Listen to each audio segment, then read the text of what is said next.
30వ అధ్యాయం మొదటి వాక్యంలో కొన్ని మాటలు చదువుకుందాం.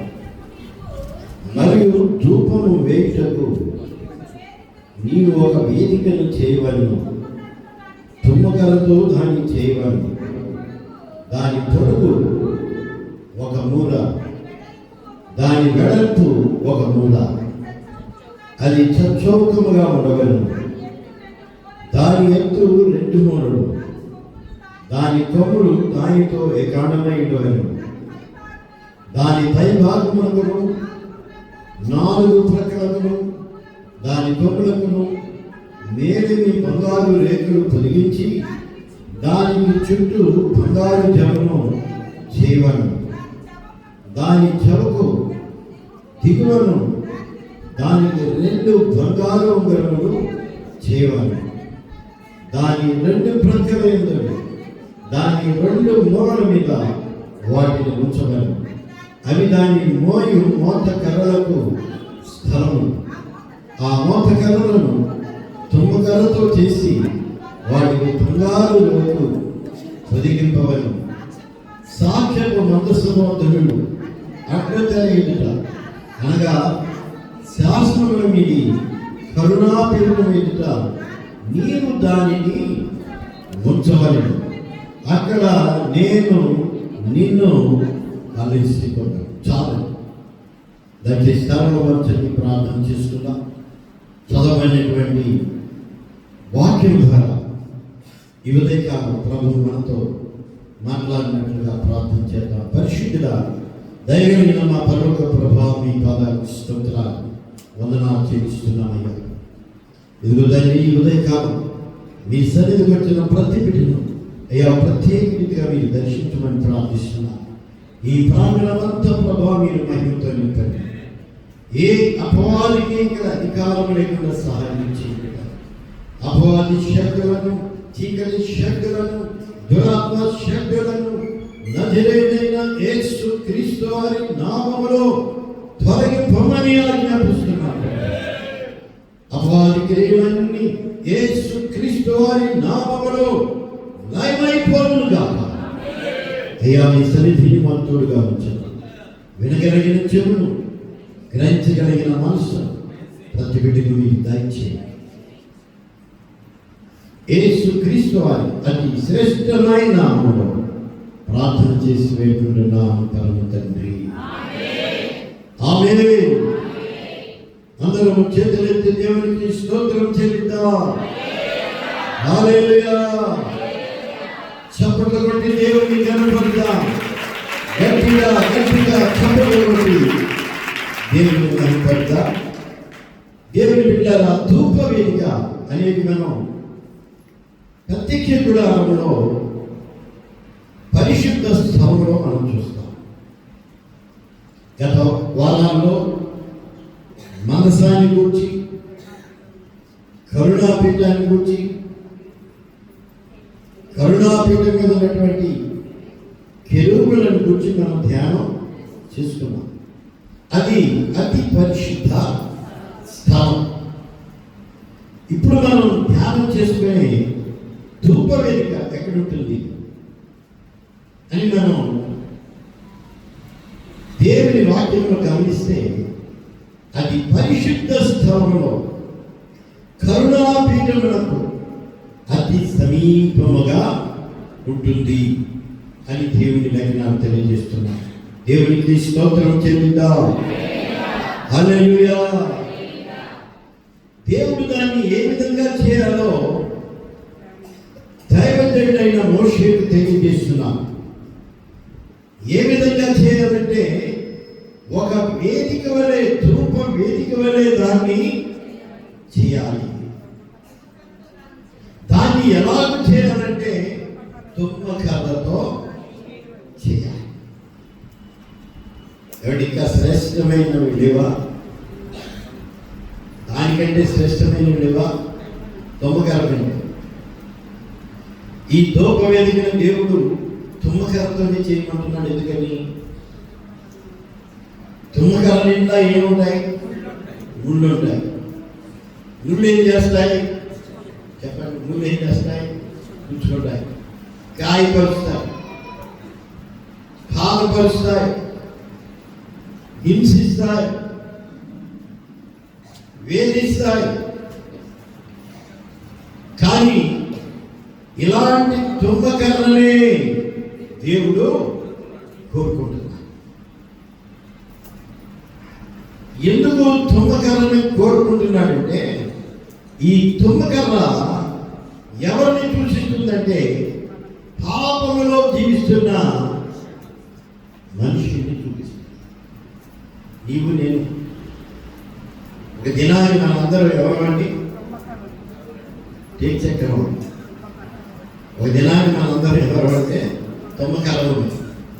మనకు చాలా ముళ్ళుండే, ఆ ముళ్ళతో అందరినీ గుచ్చుతూ ఉండేవారు, గాయపరుస్తూ ఉండేవారు, బాధ పెడతా ఉండేవారు. కాబట్టి ఈ తుమ్మకర్రను ఎవరు కోరుకోరు, ఎందుకంటే ఆ ముళ్ళని బట్టి ఎవరు దగ్గరికి వెళ్ళరు. ఒక విధంగా చెప్పాలంటే ఆ చెట్టు దానికి దూరంగా ఉంటారు, ఎందుకంటే ఆ ముళ్ళు పుచ్చుకుంటాయి కదా, దాని దగ్గరికి వెళ్ళదు. ఆ రాలిపోయి ముళ్ళు ఉంటాయి, ఆ ముళ్ళు కూడా ఏం చేస్తాయి, కాలికి పుచ్చుకుంటాయి. కాబట్టి ఇలాంటి పనికిరానటువంటి తుమ్మకర్రని దేవుడు కోరుకుంటున్నాడు. చప్పట్లు కొట్టి దేవుడిని మహిమపడదాం. ఎందుకు పనికిరాని మానవుడిని, పాపంలో జీవించే మానవుడిని, అనేక మందికి హానికరంగా ఉన్న మానవుడిని, మనుషులు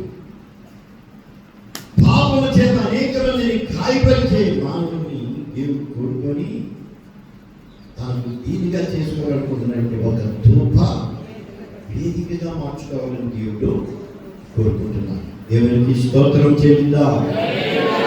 అలా చేయాలంటే ఏం చేయాలి? ముందు దాని ముళ్ళన్నీ చిక్కేయాలి, దాని ముళ్ళన్నీ శుభ్రంగా చిక్కేయాలి, దాన్ని చక్కగా చిత్రి బట్టి చక్కని నునుపైన కర్రగా మార్చాలి. అప్పుడు అది ఒక చక్కని ధూప వేదికగా చేయబడతాయి. ఈ ధూప వేదిక దేవుడు ఎంత ప్రాముఖ్యత ఇచ్చాడంటే, ఈ ధూప వేదిక కరుణాపీఠానికి దగ్గరగా ఉండాలంట. దేనికి దగ్గరగా ఉండాలి? కరుణాపీఠానికి దగ్గరగా ఉండాలి. కరుణాపీఠం ఎక్కడుంది? మందసం మీద ఉంది. కరుణాపీఠం దేన్ని చూపిస్తుంది? ప్రభు అయిన యేసుక్రీస్తును చూపిస్తుంది. కరుణాపీఠం ఉన్నటువంటి కెరూబులు ఎవరిని చూపిస్తున్నారు? సేవకులను, దైవ సేవకులను చూపిస్తున్నారు. దేవుడు ఎక్కడ మాట్లాడుతున్నాడు?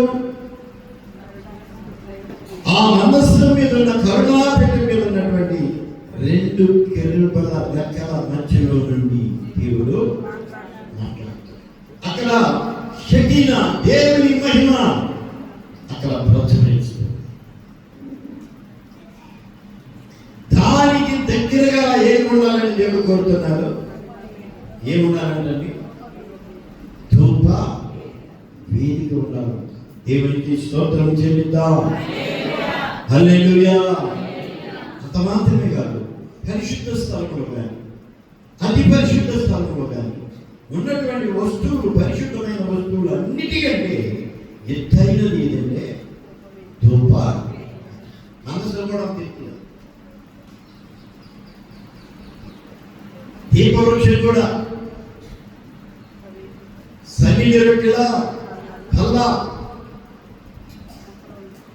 ఆ పరిశుద్ధ స్థలంలో ఉండే సన్నిధి రొట్టెల బండ దీపవృక్షం, అతి పరిశుద్ధ స్థలంలో ఉండే మందసం కరుణాపీఠం, అలాగే కెరూబు. వీటన్నిటికంటే అంశాన్ని పెట్టిన దేవుడు ఎత్తైన స్థలంలో పెట్టాడు. ఎందుకని చెప్పండి? ఎందుకని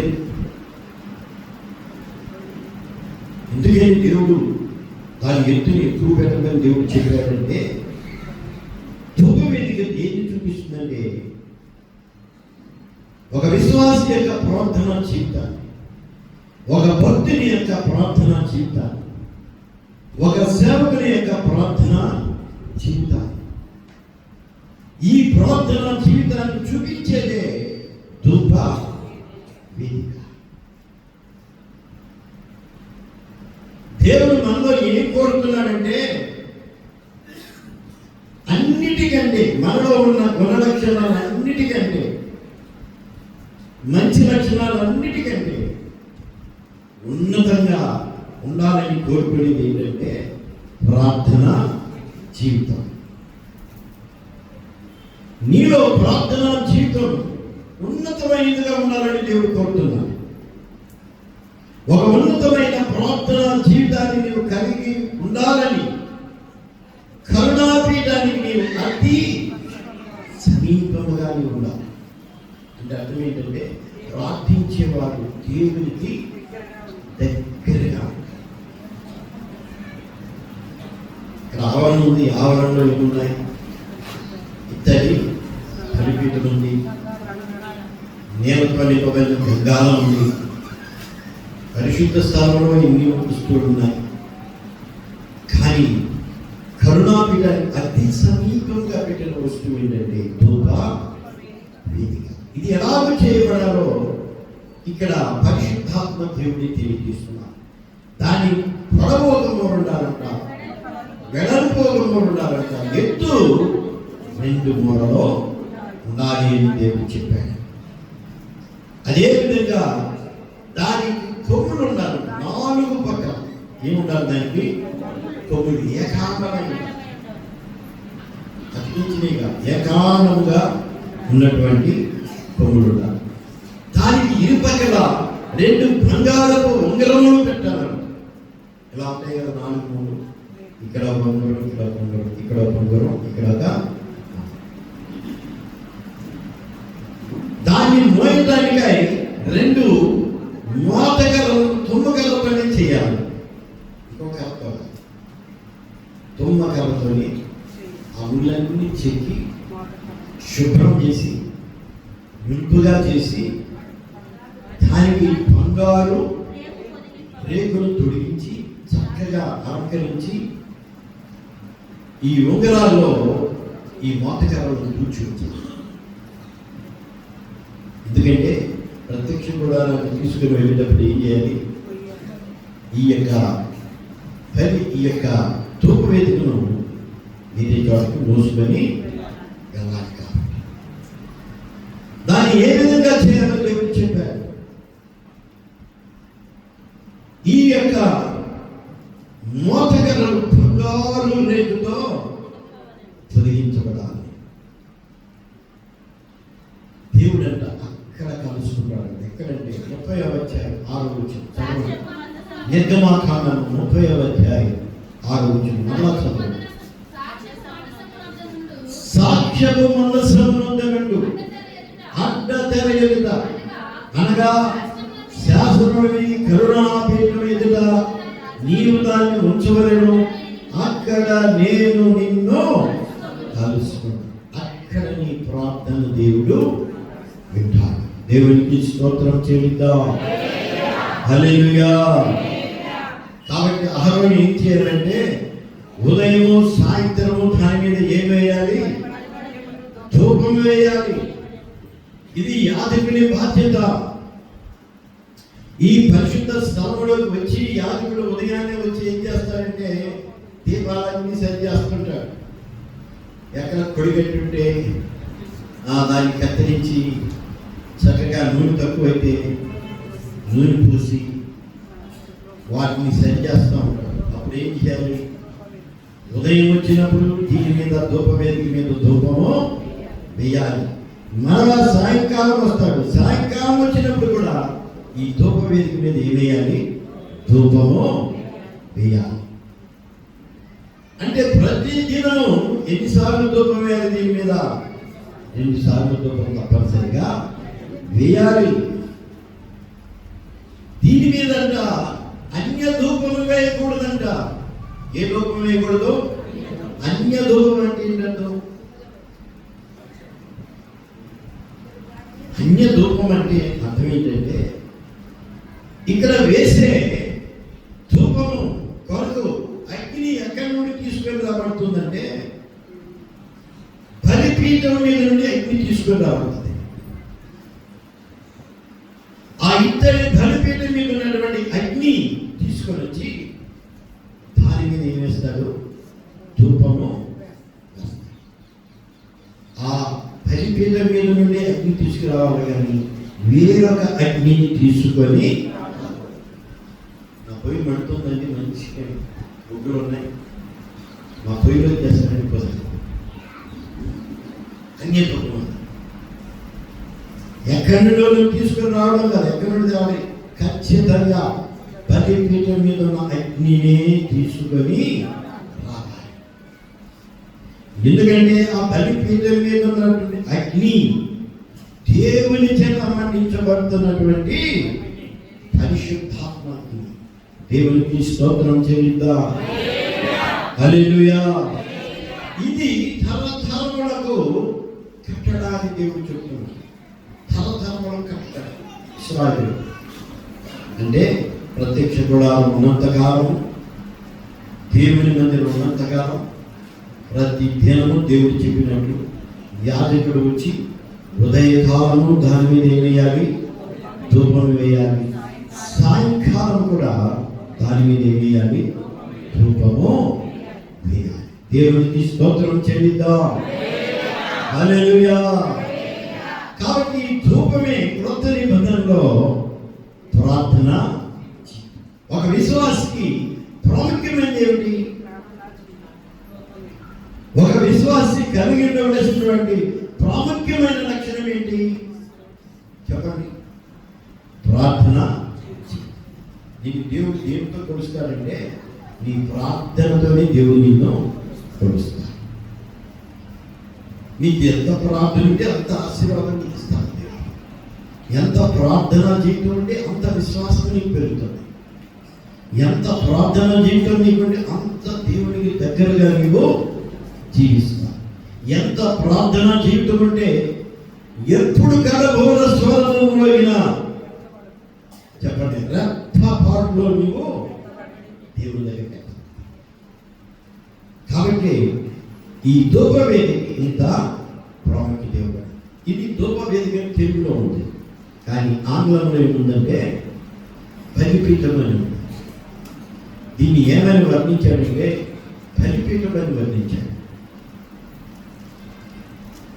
అదే హీబ్రూ భాషలో ఏముందంటే మిస్బేక్ అని ఉంది. మిస్బేక్ మనం ఏ వచనాలైనా హీబ్రూ నుంచి మనం అర్థం చేసుకుంటాం. ఎందుకంటే ట్రాన్స్లేషన్ చేసినప్పుడు అర్థాలు మారిపోతాయి.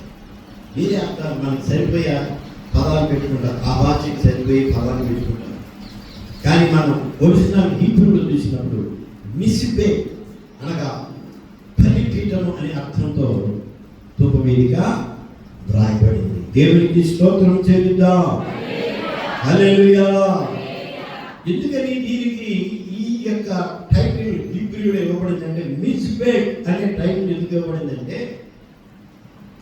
బలిపీఠం మీద, ఆ ఆవరణలో ఉన్న బలిపీఠం మీద పశువులు వధించబడతాయి. అవి బలి అర్పణ చేయబడతాయి ఆ బలిపీఠం మీద. కాబట్టి ఈ బలిపీఠం, ఈ ధూప వేదిక బలిపీఠం కూడా మనం ఏం చేయాలి? వధించబడుటకు మనం సిద్ధముగా ఉండాలి. చప్పట్లు కొట్టి దేవుడికి మహిమ. హల్లెలూయా. దేవుని వాక్యంలో చదువుతున్నాం, స్తుతియాగము చేయవాడు ఆయన కనపరుస్తున్నాడు.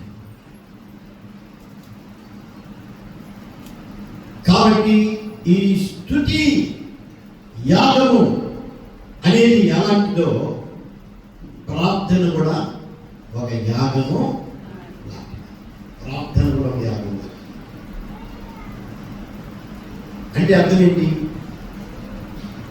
స్తుతిలో మనం జీవపాపాలని మనం సమర్పిస్తాం.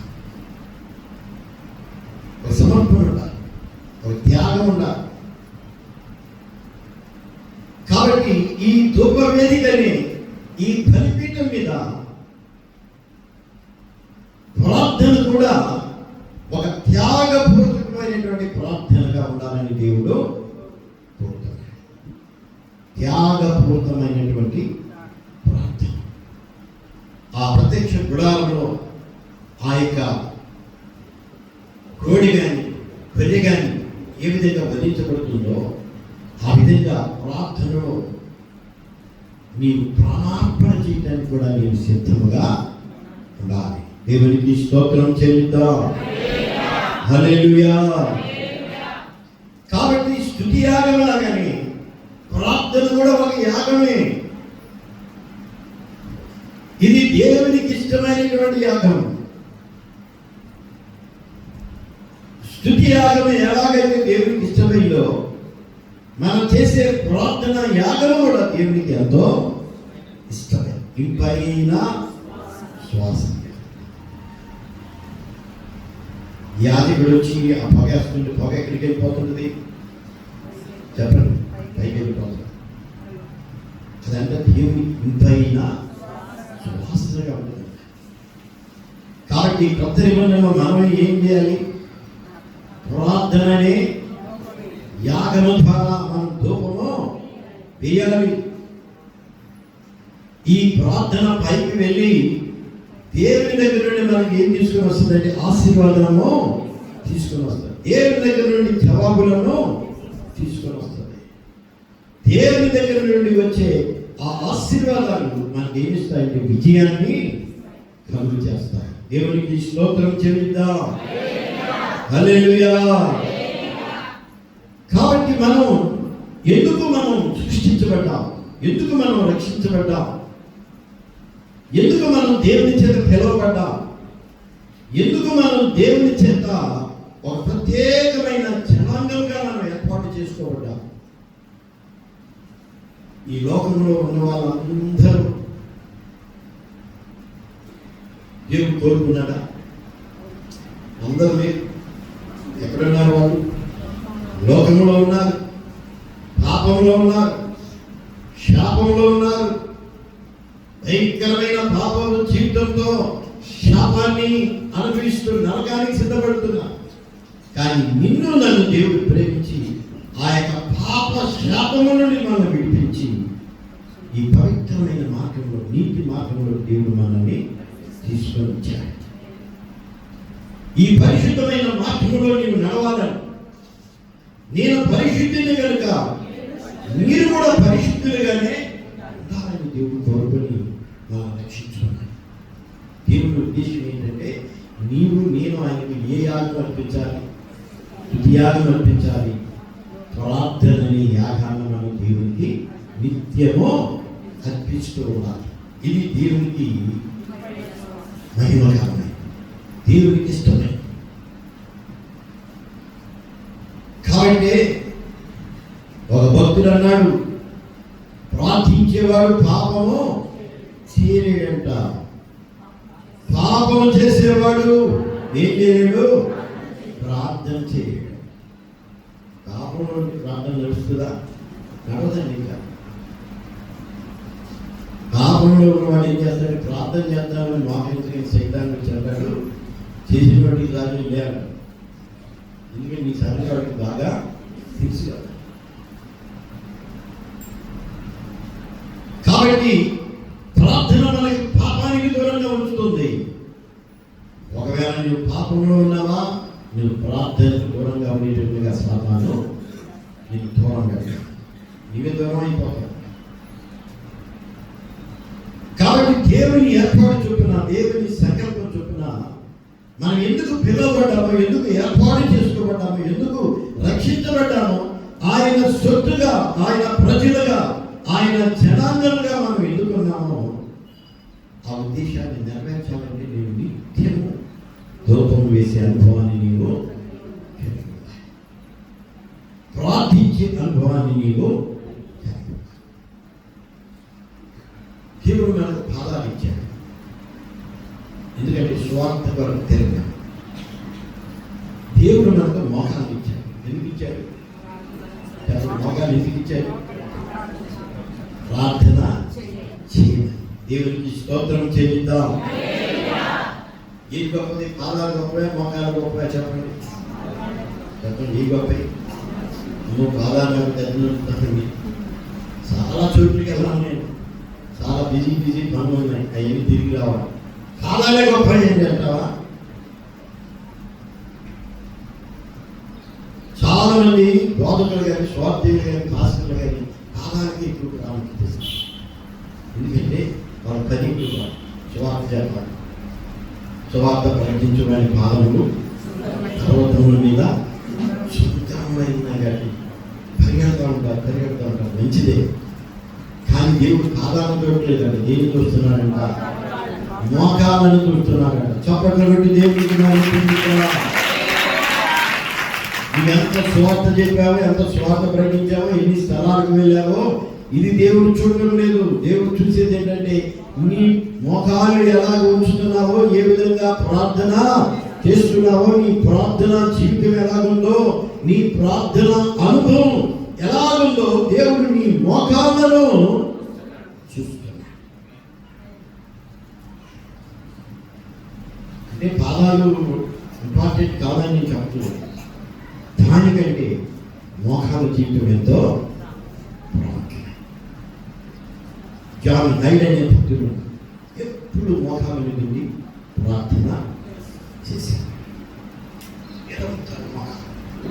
కొంతమంది భక్తులు తెలిసిన కొంతమంది భక్తులు వాళ్ళు ఎప్పుడు కూడా ఏం చేస్తారు తెలుసా? మోకాల నుండి బైబిల్ చదువుతారు. మోకాల నుండి బైబిల్ కారణం ఏంటంటే దేవుడు మోకాలనే దేవుడు ఆయన చూస్తాడు. నువ్వెంత ప్రార్థనా జీవితాన్ని, భక్తి జీవితాన్ని కలిగి ఉన్నావో నీ మోకాలే సాక్ష్యం చెప్తాయి. దేవునికి స్తోత్రం చెల్లిద్దాం. హల్లెలూయా. మనం చేసే ప్రార్థన ఎలా ఉండాలి అనేది మనం ఒకసారి జ్ఞాపకం చేసుకోవాలి. కొంతమంది ప్రార్థన చేస్తారండి.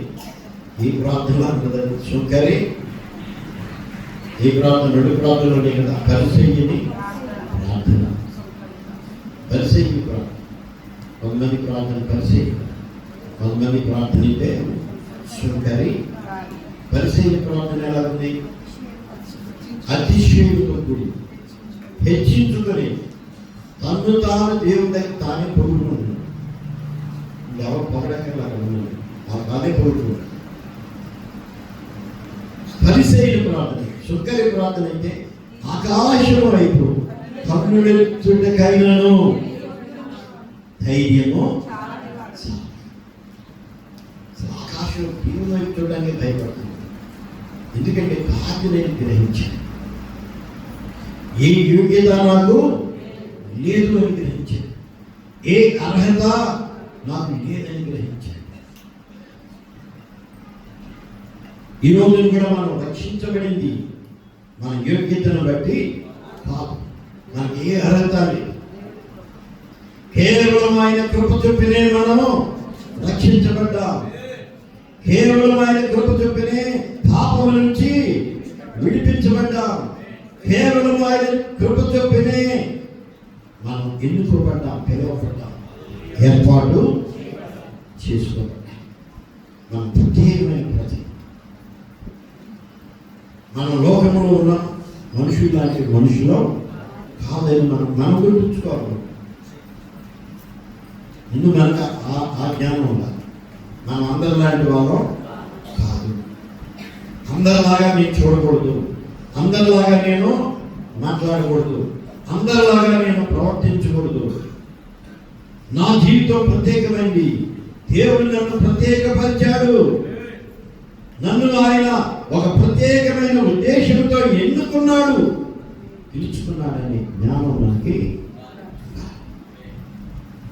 కాబట్టి ప్రార్థన ఎలా చేయాలి? యేసుప్రభు ఎలా చేశారు? తాను జీవించిన దినాల్లో భయభక్తులు కలిగేట ఎలా ప్రార్థన చేశారు? మహావేదనతోనూ వాదనతోనూ దేవునికి ప్రార్థనలను యాచనను సమర్పించి భయభక్తులు కలిగి ఉన్నందున ఆయన అంగీకరించాడు. చెప్పబడి దేవుని యేసు ప్రభు ప్రార్థన మహా వేదనతోనూ రోదనతోనూ కూడిన ప్రార్థన.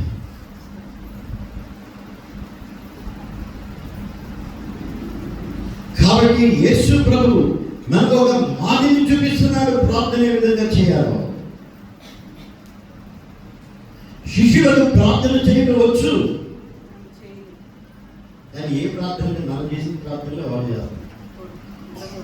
అందుకే యేసు ప్రభు చూసిన తర్వాత వారికి ఒక నిర్ణయం వచ్చింది, ఎలాంటి ప్రార్థన మనం చేయలేకపోతున్నాం.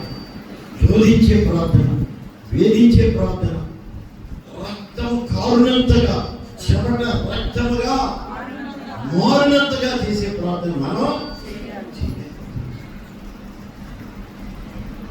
అందుకని ఒక రోజైతే దేవుడికి యేసు ప్రభువుని అడిగారు, అయ్యా మా ప్రార్థన చేయడం నేర్పించయ్యా.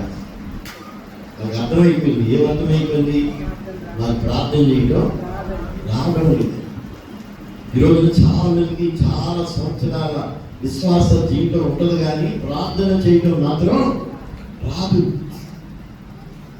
ఆయన నేను ప్రార్థన చేయని ప్రభు అట్లాంటి ధైర్యం నాకు రాదు. చూడండి ఎంత ధైర్యం. నాకు రాదు, మీరే చేయండి అంటే నాకు రాదండి. అటువంటి మీరే రెండు ముక్కలు చేసి పంపించింది.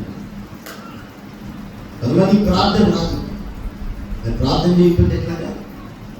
ప్రార్థన ఏమన్నా నెత్తి మీద నేను నీళ్లు పెట్టిన బరువా?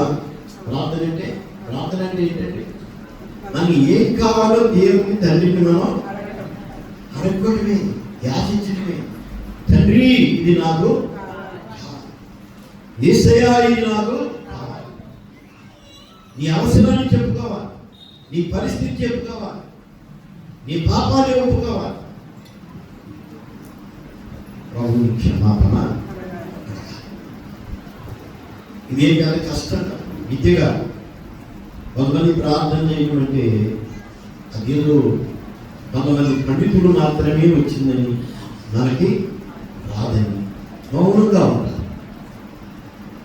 కాబట్టి శిష్యుడు యేసు ప్రభు దగ్గరికి వచ్చి ప్రార్థన చేయడం మాకు నేర్పించండి అని కోరారు. కాబట్టి మొట్టమొదటిగా మనం గమనించవలసిన విషయం ఏంటంటే, ప్రార్థనలో ఏముండాలంటే పట్టుదల ఉండాలి. ప్రార్థనలో ఏముండాలంటే వేదన ఉండాలి. ప్రార్థనలో ఏముండాలంటే రోదన ఉండాలి. అలాంటి ప్రార్థన మనం చేయాలి. కన్నీటి ప్రార్థన. కన్నీటి యేసు ప్రభు మనకి ఆయన చెమట ఏమైపోయిందంట? రక్తముగా మారిపోయింది. అంటే ఆయన బలియాగం అయిపోతున్నాడు. ఆ రాత్రి ఆయన నా ధూప వేదికనే పిలవబడే ఈ బలిపీఠ మీద ఏమైపోతున్నాడు? అక్కడ బలియాగం అయిపోతున్నాడు. ఆ రాత్రంతా వేదనతో కూడిన, భారంతో కూడిన కన్నీటి. ఈ రోజున ప్రజలు ఎలా చేస్తున్నారు ప్రార్థన అంటే? చాలా నిర్లక్ష్యంగా ప్రార్థన చేస్తారు. నిర్లక్ష్యంగా ప్రార్థన ఎలాంటి చేస్తారు చెప్పండి? ఎలాంటి చేస్తారంటే, కొంతమంది ప్రార్థన కూర్చొని ప్రార్థన చేస్తారు. కూర్చొని చేసే ప్రార్థన మంచిదా? ముఖాల మీద చేసే ప్రార్థన మంచిదా? చెప్పండి, ఏ ప్రార్థన మంచిది? మోకాల మీద చేసే ప్రార్థన. కొంతమంది కుర్చీలో కూర్చొని చేస్తారు.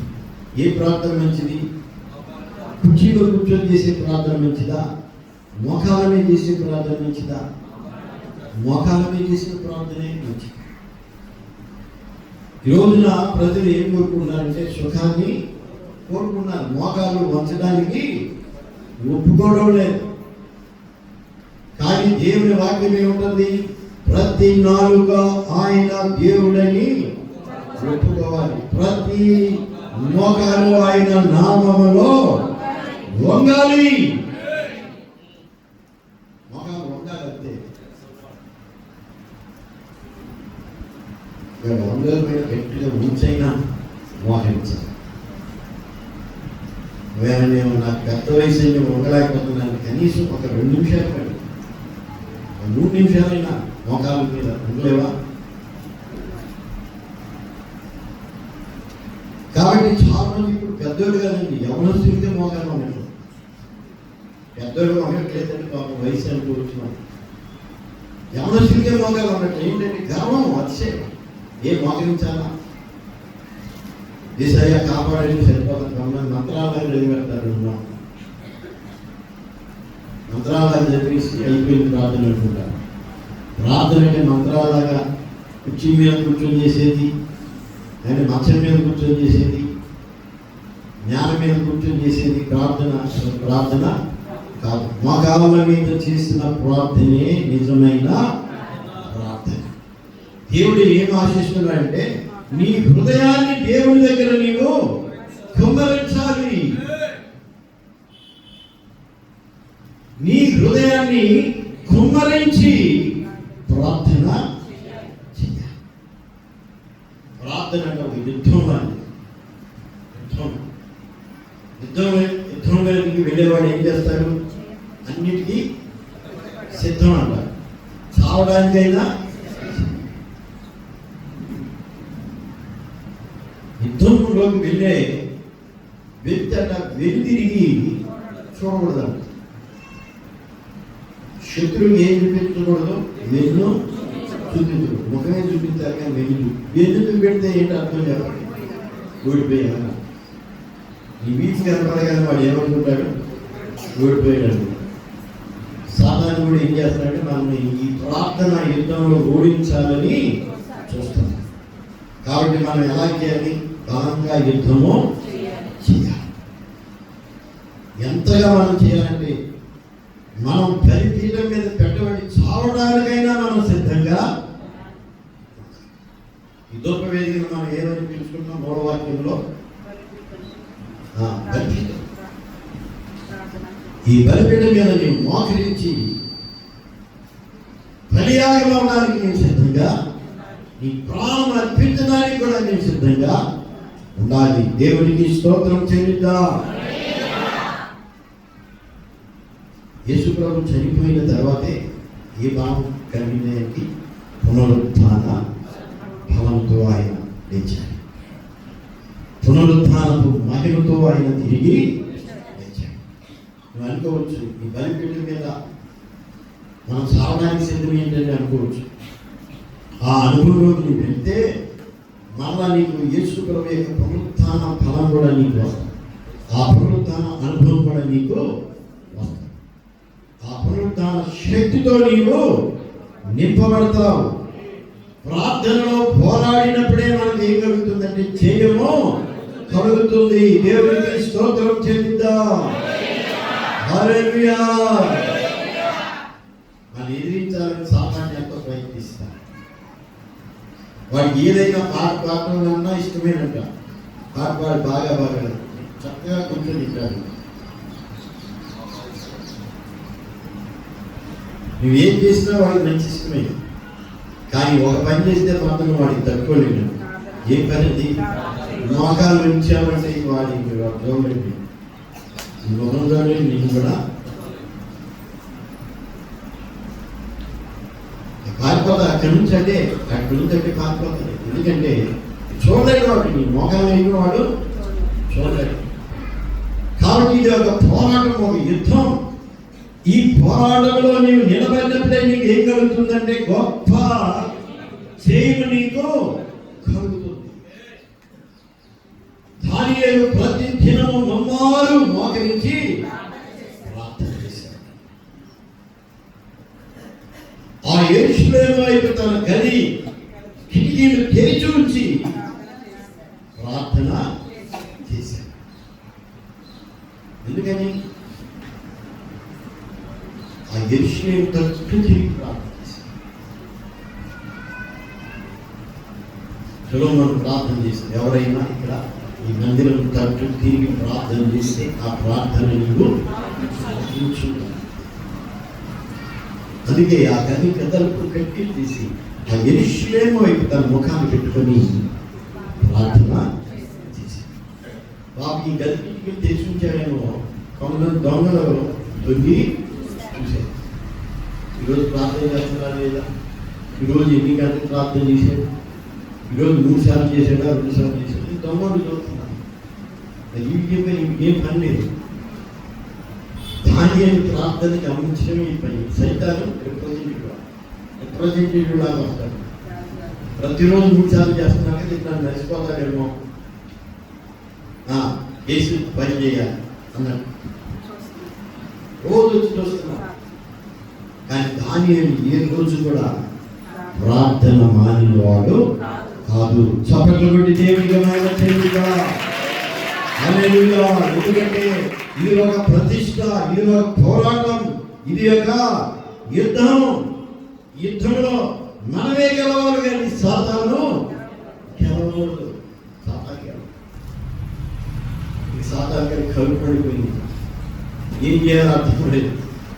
ఈ ఒక ఆజ్ఞ తీసుకొచ్చాడు రాజు దగ్గరికి వెళ్ళి. ఏ ఆజ్ఞ? 30 రోజుల వరకు ఎవరు ప్రార్థన నీ దగ్గరే ప్రార్థన చేయాలి కానీ ఏ దేవునికి ప్రార్థన. ఒకవేళ ఎవరైనా అలాగూ రాజు ఆజ్ఞను మీరితే వాడిని ఏం చేయాలి? సింహపు గుహలో పడేది. ఆజ్ఞ తీసుకొచ్చాడు. కానీ ఈ ఆజ్ఞ తెలీదండి. అమ్మో సింహముడు గుహలు అంట. ఒక్కల గుహ కూడా కాదు. ఏ గుహ అది? సింహాలు ప్రాణం పోవడానికి నేను భయపడ్డా. ఎప్పటిలాగే దినానికి ఉమ్మాలు మోకాళ్ళ మీద ఉండి ప్రార్థన చేస్తున్నాడు. చప్పట్లు కొట్టి దేవుడికి ఎవరు సాధారణ పోయినా దాని ఎవరు పోయినా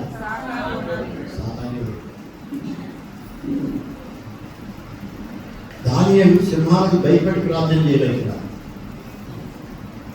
సింహాలు మింగేస్తాయని ప్రార్థన ఏం చేస్తానంటే తన ప్రార్థన విధానాన్ని ఎవరు దొంగిలించలేదు.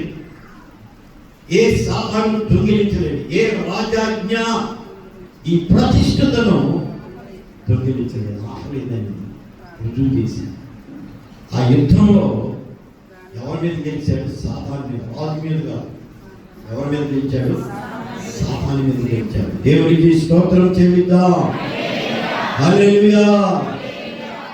కాబట్టి ప్రార్థన జీవితాన్ని మనం ఏ విధంగా మనం కాపాడుకోవాలి?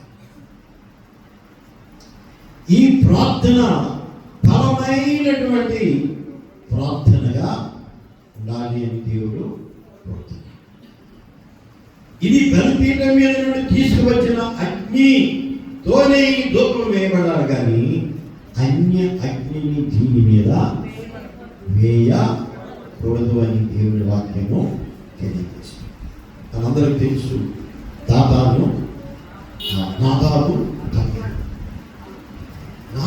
అబీహుడు ఏ అగ్నిని తీసుకుని వచ్చారంట? అన్య అగ్నిని తీసుకుని వచ్చి బలిపీఠం మీద వేశారు. లేవియాకాండం 10వ అధ్యాయం 1వ వాక్యాన్ని మనం చదివితే అందరూ బైబిల్లో ఉన్న వాళ్ళందరూ చూడండి. లేవియాకాండం 10వ అధ్యాయము 1వ వాక్యాన్ని చదవండి. ఆరోను కుమారుడైన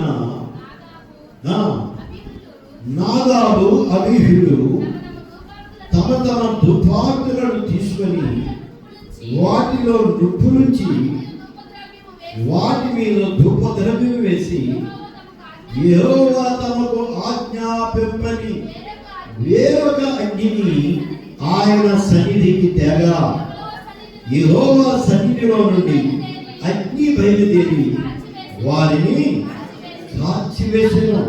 వారు యెహోవా సన్నిధిని వృద్ధిపొంది. ఎంత దుఃఖకరం! ఇది ఎవరు? కాష్టకత్తులే, ఆరోను కుమారులే. ఆరోను ఏ విధంగా ప్రార్థన చేస్తున్నాడో వీళ్ళకి తెలుసు. ఏ విధంగా ధూపం వేస్తున్నాడో వీళ్ళకి తెలుసు. ఈ నాదాబు అబీహుడు దేవుని సన్నిధిలోకే వచ్చారు. ఇక్కడ ఏమని రాయబడింది?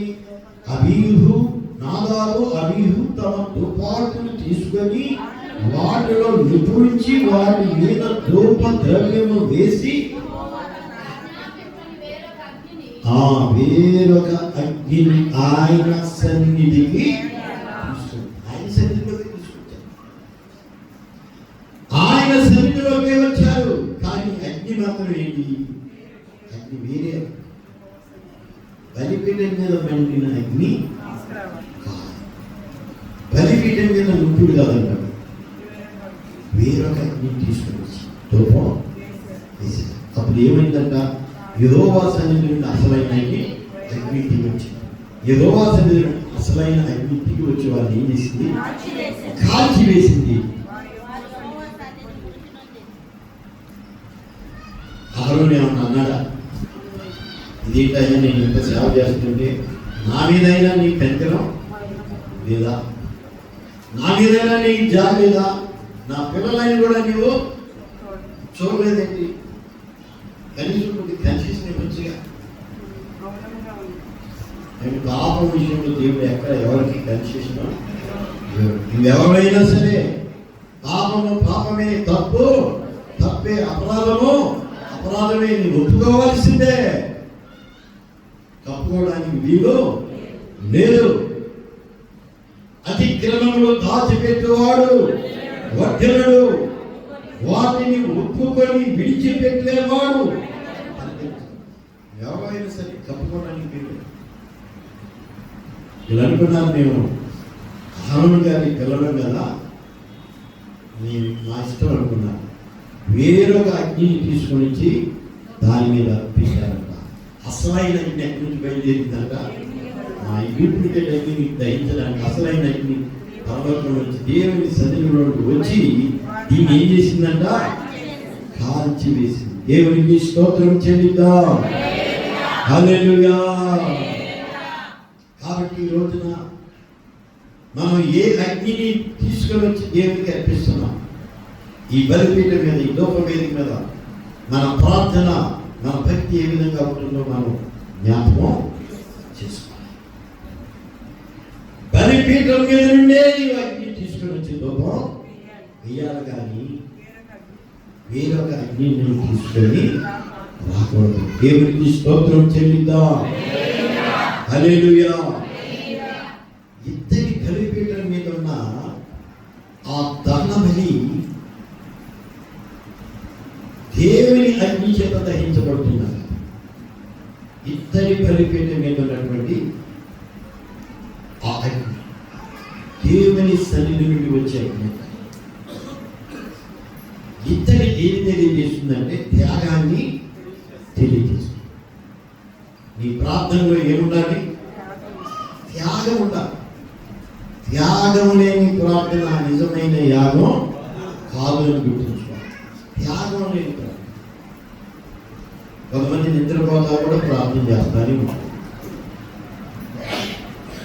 యువక కూడా ప్రార్థనలో ఒక భాగమే. ప్రార్థన చేద్దామని మాటిస్తారు, చివరికి వచ్చేది ఏంటి? నేను ఏ అగ్నిది? ఏ అన్య అగ్నిది. అన్య అగ్ని తీసుకుని దేవుడికి అర్పిస్తున్నాం. అందుకే నీకు ఏమొస్తుంది? యువకనిద్ర వస్తుంది. త్యాగము కలిగిన ప్రార్థన దేవుడు కోరుతున్నాడు. వేదనతో కూడిన ప్రార్థన దేవుడు కోరుతున్నాడు. భారముతో కూడిన ప్రార్థన దేవుడు కోరుతున్నాడు. సమర్పణతో కూడిన ప్రార్థన దేవుడు కోరుతూ ఉన్నాడు. దేవునికి స్తోత్రం చెల్లిద్దాం. హల్లెలూయా. సుఖ సౌఖ్యాన్ని మనం కోరుకోకూడదు. ఏసీ ఉంటే నేను ప్రార్థన చేస్తాను, ఏసీ లేకపోతే ప్రార్థన. కొంతమందికి ఏసీ హాల్ ఉన్నాయి, ఏసీ ప్రార్థన మందిరాలు ఉన్నాయి.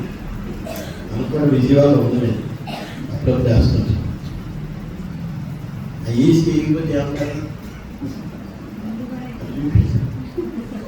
అదేంటి?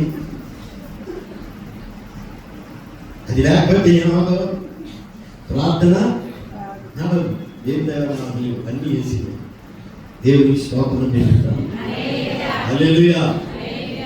ఎవరికైనా ఉపవాసంగా గాలి చక్కగా వస్తుంది. ఆ మందిరంలో అన్ని దారిలో ఇది చూసినా గాలికి మంచి ఏర్పాటు. కాబట్టి సుఖ సౌఖ్యాన్ని ఏం చేయాలి? త్యాగము చేయాలి. అదే త్యాగంతో కూడిన ప్రార్థన. కొంతమంది పరుపు లేకపోతే ప్రార్థన చేయాలి. పరుపు మీద ఉండే ప్రార్థన చేయాలి. పరుపు మీద నుండి చేసే ప్రార్థన దేవుడు వింటాడా? మోకాల మీద నుండి చేసే ప్రార్థన దేవుడు వింటాడా? మోకాల మీద చేసే ప్రార్థనే. ఎందుకంటే దేవుడు మన ప్రార్థన బలమైన ప్రార్థనగా ఉండాలని దేవుడు బలిపీఠం మీద నుండి తీసుకొచ్చిన అగ్ని మీద ధూపం వేసినట్లుగా ఉండాలని దేవుడు. కాబట్టి ఇద్దరి బలిపీఠం త్యాగానికి సూచన, సమర్పణకి సూచన.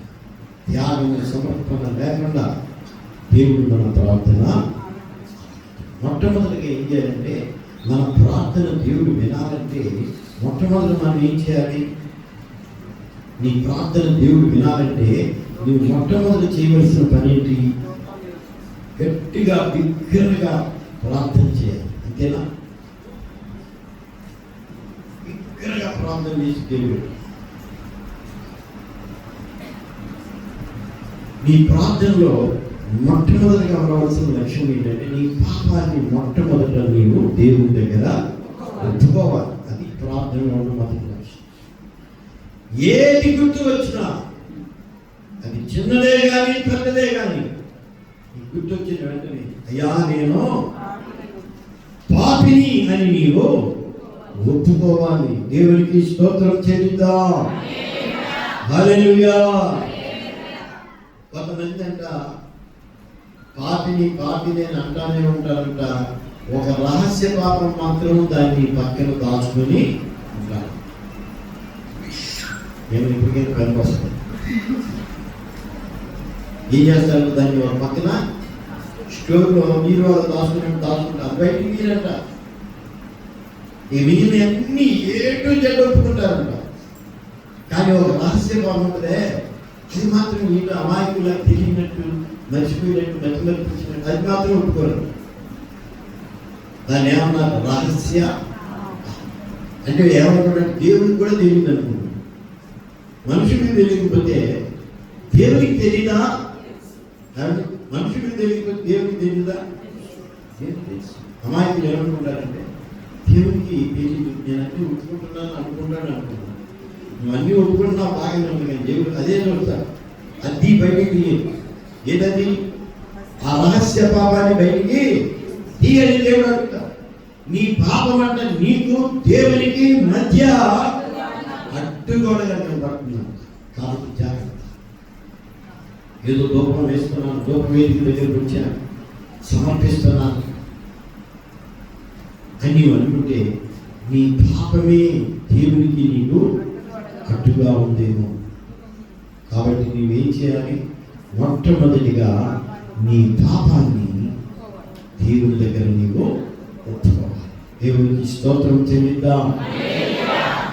నీ పాపాన్ని ఒప్పుకోకుండా, ఆ రహస్య పాపాన్ని బయటికి లాక్కుండా నీవు ఎన్ని రోజులు ప్రార్థన చేసినా నీ ప్రార్థన దేవుడు వినడు. అది కథలతో చేసే ప్రార్థనే కానీ అంతరంగంలో నుండి చేసే ప్రార్థన కాదు అని నువ్వు గుర్తించు. కథలతో చేసే ప్రార్థన దేవుడు ఎక్కడి నుంచి రావాలి? అంతరంగంలో వేదనతో కూడిన హృదయ అంతరంగంలో నుండి వచ్చే ప్రార్థన అది. రెండవది ఏంటంటే, ప్రార్థన చేసేటప్పుడు ఒక విషయాన్ని గుర్తించుకోవాలి. నీకు ఎవరైనా శత్రువు ఉంటే ఆ శత్రువుని ఏం చేయాలి? నేను క్షమించాలి. దేవునికి స్తోత్రం చెల్లిద్దాం. కొంతమంది బుద్ధి ఏంటంటే చచ్చే వరకు కూడా శత్రువుని నేను పగబట్టానంటే దాసుగా పగట్టాను వాటి చెప్పుకుంటాను. పగతీయ లేకపోతే ఏంటంటే దాసుగా ఉంటుందంట. తాను ధ్యానం చేసి పుట్టుకొని చచ్చిపోయింది. నువ్వు కూడా అట్టే చచ్చిపోతావు. పగతీయ లేకపోతే నీ పేరు కూడా అంతే. తాను ధ్యానం చేసి స్తంభానికి వేసుకొని పుట్టుకొని సాగడానికి కొంతమంది పగ, కక్ష, ద్వేషం చచ్చే వరకు వాళ్ళని బయటికి శత్రువును క్షమించాలి. ఇది దేవుడు మనకు నేర్పిన పాఠం. మార్కు సువార్త 11వ అధ్యాయం అందరు చూడండి. మార్కు సువార్త 11వ అధ్యాయం 25వ వాక్యం. ఒకరి మీద విరోధము ఏదైనా కలిగి ఉన్న ఎడల ప్రార్థన చేయనప్పుడల్లా వారిని ఏం చేయాలంట? క్షమించాలంట. దేవునికి స్తోత్రం చెల్లిద్దాం. హల్లెలూయా. కాబట్టి నీవు ప్రార్థన చేసేటప్పుడు నీకు ఏ శత్రువు నీ ఎదుట నీకు కనపడదు. శత్రు శేషంగా నీవు ఉండాలి. ఆ శత్రువును నీవు క్షమించలేకపోతే నీ ప్రార్థన దేవుడు వినడు. యేసు ప్రభు ఏమి చనిపోయేటప్పుడు కూడా ఆయన శిలువలో, తండ్రి వీరేమి చేయించున్నారో వీరెరుగురు కనుక వీరిని క్షమించు. ఇది మన మాది కదా, అది మనకు దేవుడు నేర్పిన పాఠం కదా, యేసయ్య మనకి నేర్పిన పాఠం కదా. శత్రువును అలాగే నువ్వు గుండెలో ఉంచి నువ్వు ఎంత ప్రార్థన చేసినా ఆ ప్రార్థన దేవుడు వినడు. కాబట్టి నీవు ప్రార్థన చేసినప్పుడల్లా మనం ఏం చేయాలి? నీలో ఉన్న ఆ కోపం, ఆ ద్వేషం, ఆ పగ, ఆ కక్ష, ఆ శత్రువు మీద ఉన్న భావం అంతా నీవు తీసి బయట పారవేయాలి. దేవునికి స్తోత్రం చెల్లిద్దాం. హల్లెలూయా. మనం ఈ రోజున బలానందం తీసుకోబోతున్నాం. బలానందం తీసుకునేటప్పుడు నువ్వు ఏం గుర్తుంచుకోవాలి? శత్రువు మీద కక్ష అట్లాగే పెట్టుకోవాలా? క్షమించాలా? చెప్పండి. క్షమించాలి. కుదరదండి, కుదరదు. నేను క్షమించలేనయ్యా, సమాధాన పడలేనయ్యా అంటే కుదరదు. నేను బాగా చేయి వేస్తున్నప్పుడే ఆ తీర్మానం నీకు. నా శత్రువుతో నేను సమాధాన పడతాను, నా శత్రువుని నేను క్షమిస్తాను, గుండెల్లో ఈ కోపం ఉంచుకోను, గుండెల్లో ఈ కక్ష ఉంచుకోనని దేవుడితో చెప్పుకోకపోతే ఆ తలలో చేయి వేయడానికి కూడా నీ అర్హుడవు అర్హురాలవు కాదు అని గుర్తుంచుకో. ఏమంటుంది? మా అక్కతో నేను 30 సంవత్సరాలు మాట్లాడలేదు. గర్వంగా చెప్తుందో సిగ్గుతో చెప్తున్నా కదా. వాళ్ళ అక్కతో 8 సంవత్సరాలు మాట్లాడలేదంట. చిన్న కారణం వచ్చిందంటే ఏ చాక్లెట్ దగ్గర వచ్చిందో అది చిన్న కారణమేనంట. 30 సంవత్సరాలు ఇప్పుడు వరకు నేను మాట్లాడుతున్నాను. నాకు అవునండి, ఇలాంటి యథార్థవంతులు ఉంటారు, పట్టుదల కలిగిన వారు, పరిశుద్ధి. అలాంటి పట్టుదల మనకు ఉండవలసిన పని. ఎవరినైనా మనం క్షమించడానికి సిద్ధంగా ఉండాలి. దేవునికి స్తోత్రం చెల్లిద్దాం. మొట్టమొదటిగా నీవు పాపాన్ని ఒప్పుకోవాలి, దాచిపెట్టుకోకూడదు. ఏ రహస్య పాపము లోపల మిగిలి ఉండకూడదు. రెండవది, నీ శత్రువును క్షమించాలి, సమాధానం పొందుకోవాలి. మూడవది, ఇద్దరి బలిపీఠం దేన్ని చూపిస్తుంది? దేవుని చిత్తాన్ని చేయడాన్ని చూపిస్తుంది, త్యాగాన్ని చూపిస్తుంది. దేవుని చిత్తము చేయకుండా నీ చిత్తమే నీవు చేసుకుంటూ నీవెంత ప్రార్థన చేసినా దేవుడు ఆ ప్రార్థన వినడు. చాలా మంది అంటారు, అయ్యగారిని మేము 3 నెలల నుండి ప్రార్థన చేస్తున్నాము, కానీ దేవుడు నా ప్రార్థన. దేని గురించి ప్రార్థన చేస్తున్నావు? నీకు ఒక కోరిక కలిగింది, ఒక పని చేయాలనిపించింది. అది దేవుని చిత్తమో కాదో దేవుని నువ్వు అడగలేదు, అది దేవునికి ఇష్టమైందో కాదో నీవు దేవుని దగ్గర ప్రార్థన చేయలేదు. దేవుని అడగకుండానే నీ ఇష్టం ఇక దేవుని దగ్గర చెప్పడం ప్రారంభిస్తున్నావు. ఇది నాకు ఇష్టం, ఇది నాకు ఇష్టం. దేవుడు అంటున్నాడు, నువ్వు ప్రార్థన చేసినప్పుడు ఇది నాకు ఇష్టం, నాకు ఇష్టం అది ఎవరికి నెరవేరాలి? ఈ ప్రార్థన నెరవేరాలా? దేవుని చిత్తం నెరవేరాలా? చెప్పండి. దేవుని చిత్తమే. అంటే నువ్వు ఏం తీసుకొస్తున్నావు? బలిపీఠం నుండి. బలిపీఠం ఏం చూపిస్తుంది? దేవుని చిత్తాన్ని చేయడం, సమర్పణ, త్యాగాన్ని చూపిస్తుంది. కాబట్టి ఆ త్యాగం, ఆ సమర్పణ, దేవుని చిత్తాన్ని చేసే ఉద్దేశం లేకుండా నీ చిత్తమే దేవుడితో చెప్పుకుంటాను. అన్ని సమర్పిస్తున్నావు దేవుని దగ్గరికి. అది దేవుడికి ఇష్టమైంది కాదు అని నీవు గమనించాలి. కీర్తన 109లో చదివిన మాట ఉంది. ఆ మాటను చదవడం. కీర్తన 109వ అధ్యాయం 3వ వాక్యానికి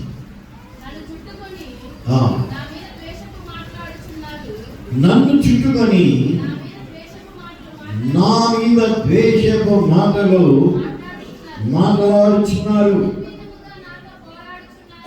నిర్నిమిత్తముగా నాతో పోరాడుచున్నారు. నేను చూపిన ప్రేమకు ప్రతిగా వారు నా మీద పగపట్టి ఉన్నారు. అయితే నేను మానక ప్రార్థన చేయుచున్నాను. చదవండి. చేసిన మెరునకు ప్రతిగా కీడు చేయుచున్నారు, ప్రేమకు ప్రతిగా ద్వేషముచుచున్నారు.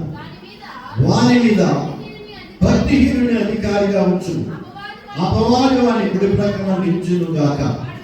వాడు విమర్శలోనికి తేబడినప్పుడు దోషి అని తీర్పునందును గాక. వాని ప్రార్థన పాపముగా. చివరికి ఇలా ప్రార్థన ఏమైపోతుందంట? పాపంగా మాత్రం. లేదని మేము ప్రార్థన చేస్తుంటే ఈ ప్రార్థన పాపంగా మారిపోతుంది. అది మార్పులా? నువ్వు మేలు చేసిన వారికి ఏం చేస్తున్నావు అంట? ఇది చేస్తావు. ఉపకారం చేసిన వారికి అపకారం చేస్తావు. దేవుడు ఊరుకుంటాడా? దేవుడు మెచ్చుకుంటాడా? ఏమండి? అలాంటి ప్రార్థన దేవుడు వింటంట. విమర్శలోని తీసుకుని రాబడతావు ఒక దినాన్ని. అప్పుడు నీవు దోషి అనే తీర్పు పొందుతావు. అపవాదంటే వాడి పక్కనే నిలబడి ఉంటారు. ఎందుకని? ప్రార్థన ద్వారా ఏం చేస్తున్నాడు? ఏం సమకూర్చుకుంటున్నాడు? ఆశీర్వాదాన్ని, పాపాన్ని? ఆశీర్వాదాన్ని కాదండి. ఏం సమకూర్చుకుంటున్నాడు? పాపాన్ని సమకూర్చుకుంటున్నాడు. కాదు అపవాదం వచ్చి వాడి పక్కన నిలబడు. నా బిడ్డ ఇంకా ప్రార్థన చేయించి, ఇంకా నిజమే అనుకోండి, ఇంకా పెద్దగా చెప్తున్నాడు పరిశీలన. కాబట్టి జాగ్రత్త. మన ప్రార్థన ఏమవకూడదు? పాపంగా. దేవునికి స్తోత్రం చెల్లిద్దాం. హల్లెలూయా. నీవు ప్రార్థించినప్పుడు, నీవు ధూపములు వేసినప్పుడు ఏమి రావాలంటే యెహోవా సన్నిధిలో నుండి అగ్ని దిగి రావాలి. దేవునికి స్తోత్రం చెల్లిద్దాం. హల్లెలూయా. నీ గుండెల్లో అగ్ని ప్రజ్వలించాలి.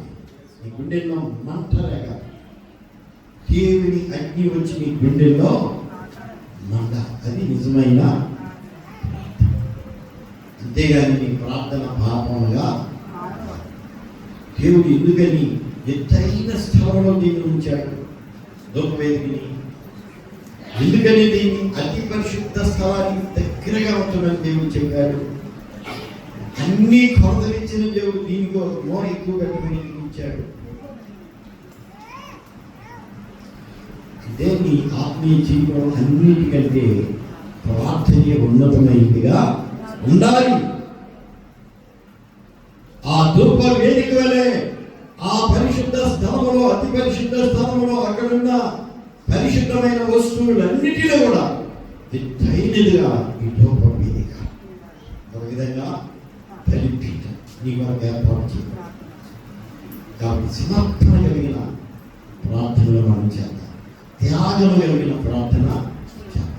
ఇతని బలిపీఠం నుండి తీసుకొని రాబడిన దేవుని అగ్నితో మనం ప్రార్థన, అన్య అగ్నితో ప్రార్థన, నీ చిత్తమే, నీ కోరికే, నీ ఉద్దేశాలతో ప్రార్థన, పాపాన్ని దాచిపెట్టుకొని ప్రార్థన దేవుడి ధూప వేదిక ద్వారా ఏమని చెప్పాడంటే, నేను నిన్ను అక్కడ కలుసుకుంటాను. చప్పట్లబడి దేవుడికి అగ్ని దిగి వచ్చి అగ్నిలో నుండి దేవుడి నీతో సినాయి కొండ దగ్గర పర్వతం దగ్గర ఉన్నప్పుడు మోషేతో దేవుడు అగ్నిలో నుండి మాట్లాడినాడు. మోషే మోషే అనిపించినట్టుగా దేవుడు నీతో కానీ ఏ జ్ఞానం ఉండాలి చెప్పండి. ఈ లోక వేదిక మీద ఉన్న అగ్ని ఏ జ్ఞానం ఉండాలి? బలిపీఠం నుండి తీసుకురావాలన్నా దేవునికి పైన సువాసనగా మార్చాలి. ఇంకా ఈ లోక వేదిక గురించి మరికొన్ని విషయాలు మనం తర్వాత మాట్లాడుకుందాం. దేవుడు ఆ విధంగా ఈ ధూప వేదిక ద్వారా మనం దేవునికి అతి సమీపంగా ఉండేవారిగా, ఆ యొక్క అతి పరిశుద్ధ స్థలానికి అతి సమీపంగా చేరుకునే వారిలాగా దేవుడు మనందరినీ సిద్ధపరచునుగాక. మన ఆత్మీయ జీవితంలో ప్రార్థనే ఉన్నతమైనదిగా ఉండునుగాక. ఆమేన్. అందరూ మోకరించినట్లయితే ప్రార్థన చేసుకున్నాం. దయచేసి అందరూ మోకరించండి. ఈ ఉదయకాలం నీ ప్రార్థన, నీ భక్తి, నీ త్యాగం, నీ సమర్పణ, నీ ఆత్మీయ జీవితం ఏ విధంగా ఉందో ఒకసారి పరిశీలన చేసుకో. దేవుని పరిశుద్ధమైన వస్తువు ఆయన రొట్టె, ఆయన చెల్లించిన రక్తం రక్షించాలి. నీవు స్వీకరించబోతున్నా. ఇది ప్రభు శరీరము, ఇది ప్రభు రక్తం, ఇది పరిశుద్ధమైంది. నీవు కూడా పరిశుద్ధమైనదిగా ఉండాలి. నీ ప్రార్థన కూడా పరిశుద్ధమైనదిగా ఉండాలి. నీ ప్రార్థన కూడా దేవునికి ఇంపైన సువాసనగా ఉండాలి. దేవుడు చూస్తున్నాడు నీ భక్తిని, నీ ప్రార్థనను, నీ విశ్వాసాన్ని దేవుడు పరీక్షిస్తున్నాడు. త్యాగము కలిగిన ప్రార్థనగా ఉంటుందా? త్యాగం లేని ప్రార్థనగా ఉంటుందా? వేదనతో కూడిన ప్రార్థనగా ఉంటుందా? వేదన లేని, త్యాగం లేని ప్రార్థనగా ఉంటుందా? మోకరించి ఆ ఉన్నతమైన అనుభవంలో ఉన్నావా? లేకపోతే నామకార్థంగా ప్రార్థించి అనుభవంలో సాగిపోతున్నావా? సాతాను ఈ మోకాలను గమనిస్తున్నాడు. అదే సమయంలో ఆకాశంలో ఉన్న దేవుడు కూడా నీ మోకాల అనుభవాన్ని దేవుడు చూస్తున్నాడు, గమనిస్తున్నాడు. ఎలాగుంది నీ భక్తి జీవితం? ఎలాగుంది నీ ప్రార్థన జీవితం? ఈ ధూప వేదిక ద్వారా కొన్ని సత్యాలను మనం నేర్చుకోవాలి. దేవునికి అతి సమీపంగా వెళ్ళడానికి మనం ప్రయాసపడదాం. దేవుడి అట్టి కృప మనందరికీ అనుగ్రహించుగాక. ఆమేన్. పరిశుద్ధుల దయగలిగిన ప్రభా, మీ పాదాలకు స్తోత్రం. పరిశుద్ధ స్థలంలో ఉన్నటువంటి ధూప వేదికను గురించి ధ్యానించుకుంటే మీరు ఇచ్చిన కృపను బట్టి నీకు స్తోత్రం. నాయన, ఇదిగో మా ప్రార్థన ఆయన ఇంపైన సువాసన వలె మీకు ఉండడానికి సహాయం చేయండి. త్యాగంతో కూడిన ప్రార్థన, సమర్పణతో కూడిన ప్రార్థన ప్రతి బిడ్డకు మీరు చేయండి. అయ్యా, ఈ ప్రార్థనలు నీ సన్నిధికి చేరాలయ్యా. నీ సన్నిధిలోని ఆశీర్వాదాలను తీసుకొని రావాలయ్యా. ఒక నూతనమైన అగ్ని అభిషేకము ప్రతి బిడ్డ పొందుకోవాలి. కృపను ప్రతి బిడ్డకు అనుగ్రహించి మహిమ, ఘనత, ప్రభావము మీరే పొందుకోనండి. నజరేయుడైన యేసు క్రీస్తు వారి నామములో ప్రార్థించి వేడుకొని పొందినాము తండ్రి. ఆమేన్. పాట పాడుతుండగా కాన్ఫరెన్స్ సమర్పించుకున్నాం.